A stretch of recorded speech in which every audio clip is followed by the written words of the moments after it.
Hey everybody, Jared Garneau here. Here's my guitar lesson. So, for those of you that are new to the channel, I am a guitarist from the Seacoast, New Hampshire region in New England.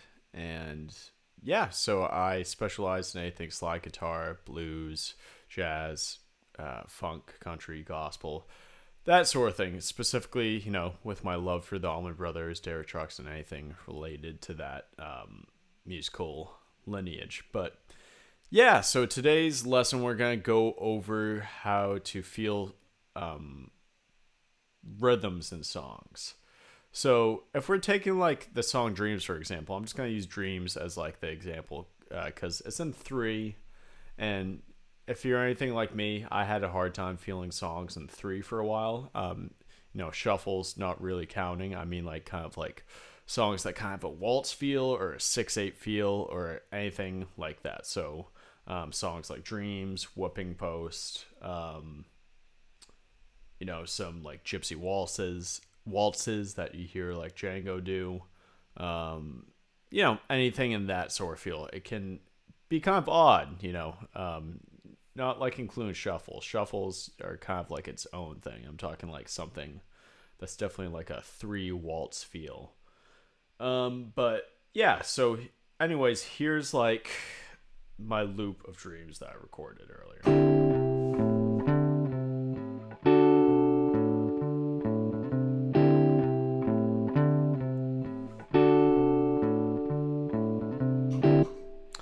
All right, so yeah, probably the standard way you count is like ba do do ba bum bum bum bum bum bum ba ba bum bum bum bum.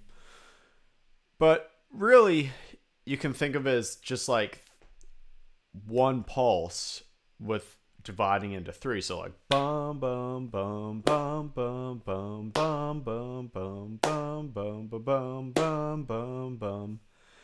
And when you count it that way, it really does affect your rhythm and sense of timing. If you're counting like all 3 beats like that, you might have a tendency to like, play lines like that. So like an example.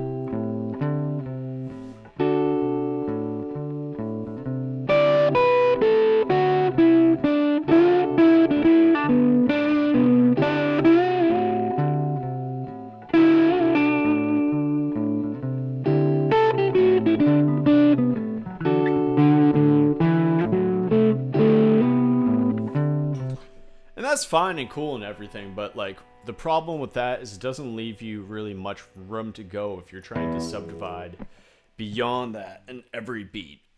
So like, imagine if I tried to subdivide like maybe 8th notes. That's not an issue, just going like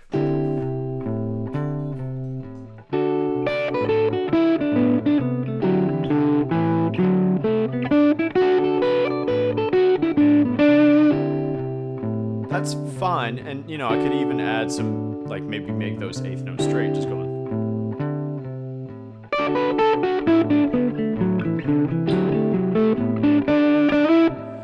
That's interesting. That's cool. That would add some rhythmic tension.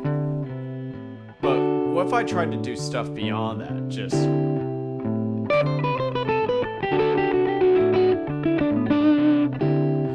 that's not bad. I could probably work on it. I felt like I was dragging a little bit, but 16th notes.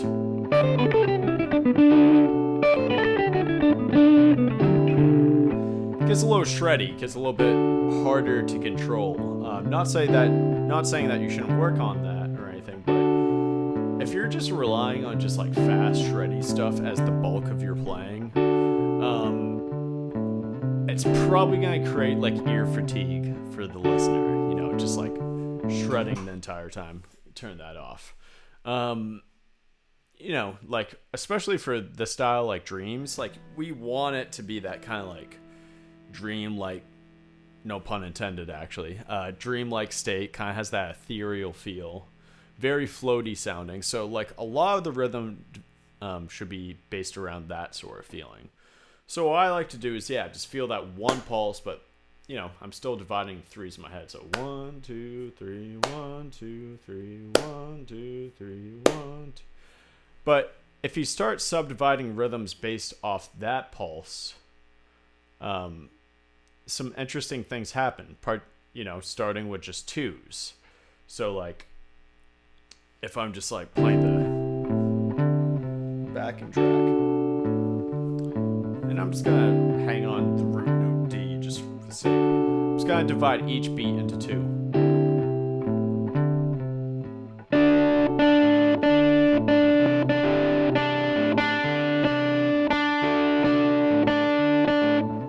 Hear that? It kind of goes against the groove a little bit. Gives like a 2/3 feel. I'm fitting like 2/8 notes or 2 notes evenly amongst that 3 right there. So you get some rhythmic tension there, and just even doing that, you can come up with some cool ideas. Like,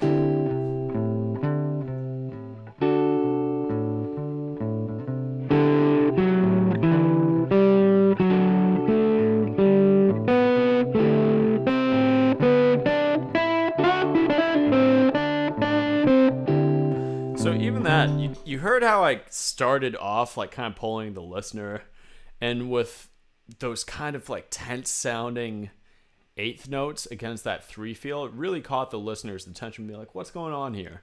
And then I eventually shuffled or like worked my way into like something that fits more perfectly with the groove. That when I started going up the scale a little bit. Now take that same thing but divide in 3s, so basically the beat of the song. So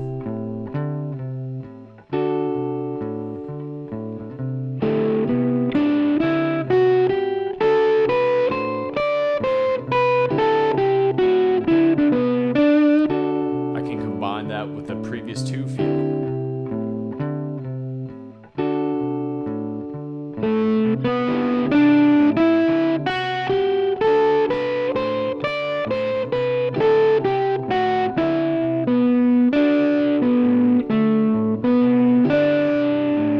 So just mixing rhythms. It becomes really interesting when you start doing 16th notes. Works with the 2 thing. It's like a 4/2 thing.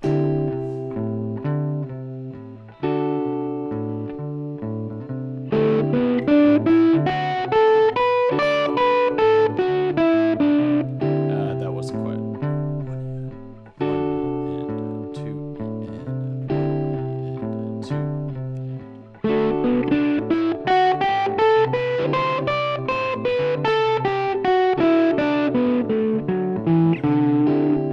Has the same kind of tense feeling that 2 feel has, but obviously faster because it's a smaller subdivision. So here's what happens when you combine those 2 things. This time I'm gonna start maybe inside that triplet mode.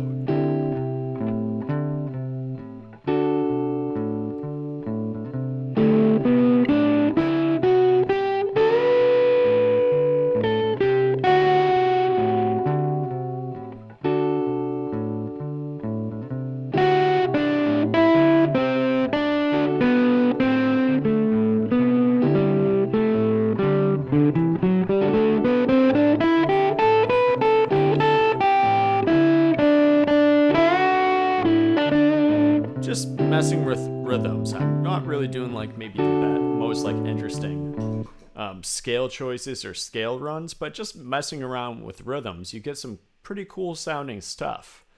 And then you can go beyond that. You can think groups of 5.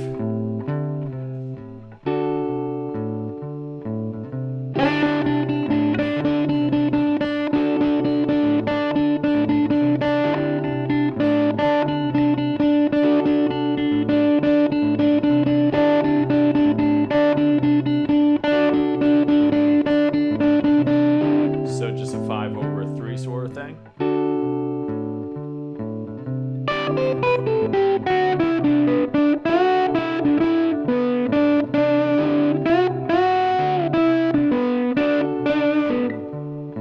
Then thinking maybe 6 tuplets.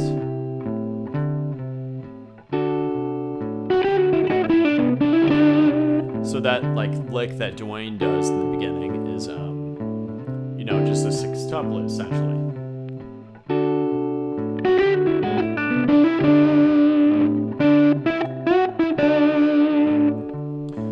if you're counting threes, it would just be doubling up on every beat. So 1 and 2 and 3 and 1 and 2 and 3 and. But if you're thinking just 6 tuplets, it just goes over that entire measure. So point being, rhythm is a really powerful thing, especially with the context of the groove. If we have something against the 3 feel, you know, groove subdivisions like triplets or 6 tuplets are going to work really well. Even 9s, you know, that gets a little bit shreddy.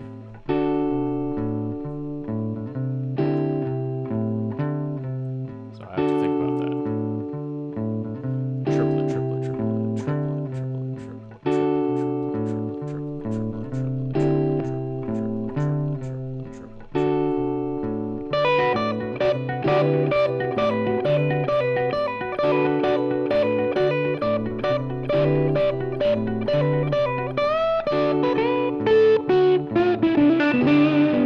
so that's just like triplets on every beat, or I'm just thinking groups of 9 if I'm just subdividing into one. So really, I like thinking of rhythm in this sort of way just because I think it really frees you up to try out different stuff. If you're just like subdividing, you know, based on the smallest amount that you can to begin with, you don't really have much room to grow, and it just kind of like makes your playing a lot of times just sound unnecessarily busy. Not saying that there isn't a time for that. You know, I'm a huge fan of, like, you know, dragging against the groove, pushing on the groove, playing it completely straight, you know, messing with time feel and all way shapes and forms. But, you know, just like having rhythmic variety, I think is huge, especially over something like Dreams, where it's really just 2 chords that you're playing over the entire time.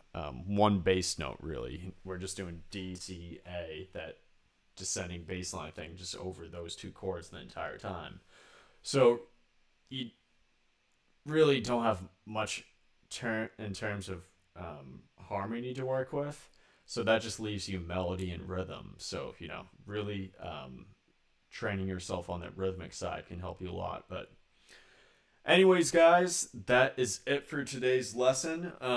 If you haven't already, please subscribe to my channel, hit the bell to get notified when I post new videos, like, comment, let me know what you think, and most importantly, sign up for lessons if you're interested. I posted my community section on my page, the place where you can post comments. I just figured it out today. I'm so behind on that. I just posted my Calendly link that you can look at my availability for February and schedule a lesson if you're interested in taking one from me. I really appreciate it. Or you can just watch this video and take what you can from this, and it still helps me a lot. But anyways, guys, have a good week, and I will see you sometime soon.